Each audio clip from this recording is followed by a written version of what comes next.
apa? Bukan. SMP. Fondasi kalau tahu.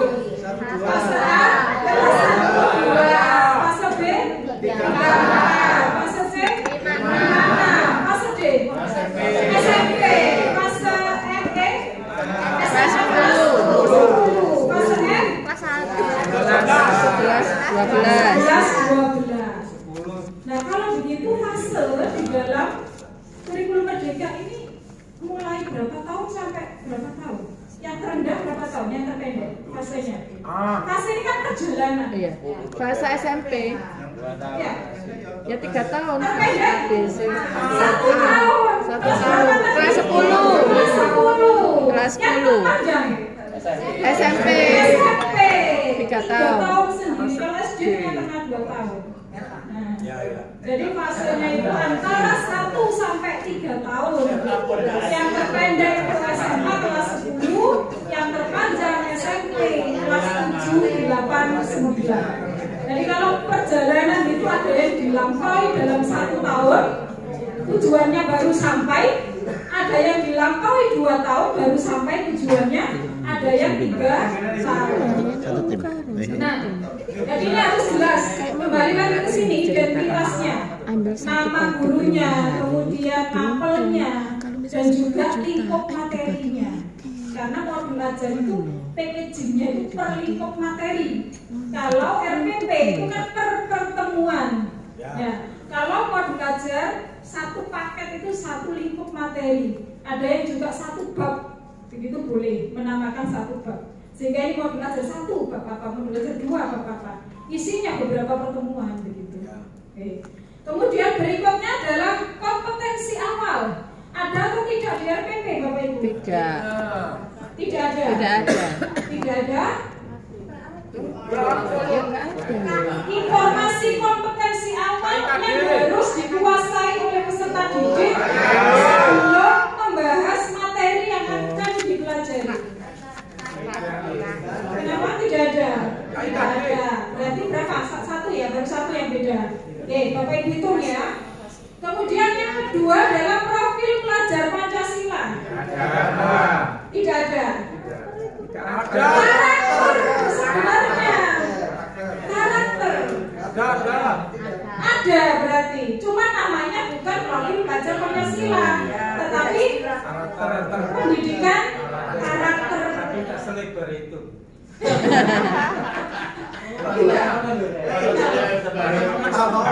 Oke, berikutnya sarana dan prasarana. Ada atau tidak Bapak Ibu? Ada. Kemudian target peserta didik. Apa target peserta didik di RPP? Beda, ini ada tujuan sendiri. Indikator. Ini tujuan pembelajaran ada di komponen inti. Ini masih informasi umum.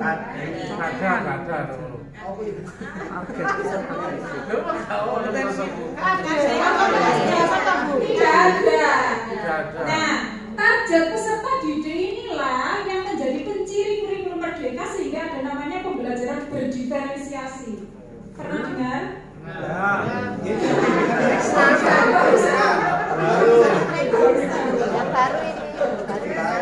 Jadi pembelajaran yang menjadi penciri di kurikulum merdeka salah satunya adalah pembelajaran berdiferensiasi. Ya, makanya siswanya merdeka karena diberi kebebasan sesuai dengan kebutuhan belajar anak. Nah, di situ juga menjadi penciri bahwa kurikulum merdeka memberikan ruang gerak bagi anak. Seperti apa pembelajaran berdiferensiasi? Pembelajaran berdiferensiasi ada 3 jenis Bapak Ibu. Yang pertama adalah berdiferensiasi berdasarkan konten materi. Yang kedua adalah diferensiasi berdasarkan proses. Dan yang ketiga adalah produk. Nah, misalkan saya mau ngajar nih, Bapak Ibu tentukan nanti termasuk jenis yang mana. Apakah konten, proses, atau produk pembelajaran yang akan saya lakukan. Saya mau mengajar bahasa Indonesia. Siapa yang belum pernah jadi guru bahasa Indonesia Bapak Ibu? Oke. Nah, misalkan PT-nya adalah peserta didik dapat membuat teks deskripsi gitu kan. Nah, itu tujuan pembelajarannya. Kemudian saya berikan kebebasan kepada siswa saya untuk mendeskripsikan apapun tergantung minatnya dia. Misalkan dia minat di olahraga, maka dia membuat teks deskripsi tentang olahraga. Kalau dia suka sains, dia mendeskripsikan teks tentang sains dan seterusnya, bebas. Saya sebagai guru tidak mematok harus mendeskripsikan dengan topik ini, tidak. Nah, kalau seperti itu, pembelajaran berdiferensiasi yang saya lakukan itu berbeda atau termasuk jenis yang mana? Apakah konten, apakah proses, ataukah produk? Konten. Materinya beda-beda, tapi tujuannya sama. Nah, seperti itu. Itu menjadi penciri di kurikulum Merdeka, yaitu pembelajaran berdiferensiasi. Nah, satu lagi, saya mau ngajar tentang matematika. Ada yang dulu pernah ngajar matematika? Oh, benar, sama Bu, saya juga ngajar matematika. Saya mau ngajar tentang SD, Ibu SD, SMP, SMA, SMP, teorema Pythagoras. Ingat ya Bu ya? Ya. Terus saya kelompokkan peserta didik saya. Yang satu saya kelompokkan 3. Yang satu saya berikan media berupa video pembelajaran, nonton video tentang teorema Pythagoras. Satunya saya beri media menggunakan gambar-gambar.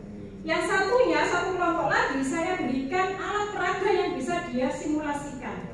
Nah, pada proses pembelajaran itu, maka yang saya lakukan ini termasuk pembelajaran berdiferensiasi jenis apa? Proses.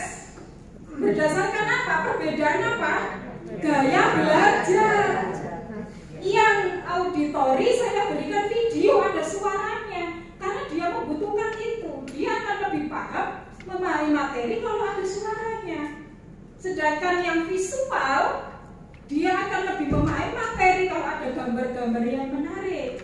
Sedangkan gaya belajar kinestetik, dia akan lebih mudah memahami jika diberikan media yang bisa dia simulasikan. Nah, harapannya di kurikulum Merdeka pembelajarannya seperti itu Bapak Ibu. Sehingga CP-CP tadi yang sudah ditetapkan bisa terlampaui sesuai dengan fasenya.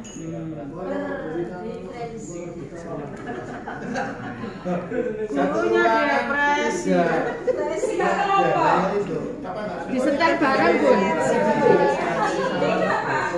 Saya Bapak Ibu, apakah Bapak Ibu sudah mengetahui, memahami? Bapak Ibu termasuk gaya belajar yang mana? Ada yang auditorium yang mana? Nggak ada? Visual.